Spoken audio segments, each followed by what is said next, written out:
सरस्वती शिशु मंदिर तुर्कमानपुर गोरखपुर में मां सरस्वती का पूजन एवं हवन बड़े ही श्रद्धा और उल्लास के साथ संपन्न हुआ।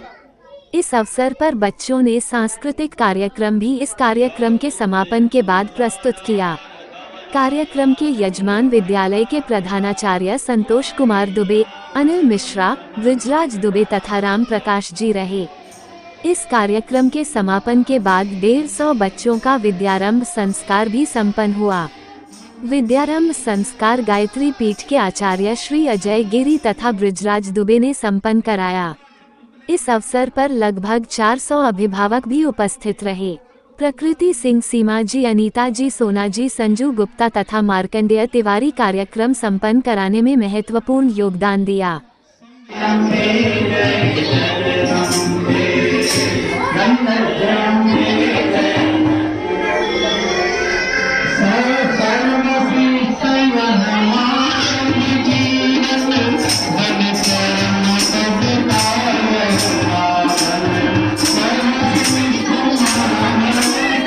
माता मस्तक ऊंचा होना का और नित्य सूर्य का ध्यान करेंगे, अपनी बात करेंगे। मानवनाथ एक समान, जात जन सब एक समान। राष्ट्र की शक्ति नारी है, सरस्वती शक्ति नारी है, गायत्री शक्ति नारी है, दुर्गा शक्ति नारी है। नारियों जागो, अपने को पहचानो, गंदे चित्र लगाओ मत, नारी को लजवाओ मत।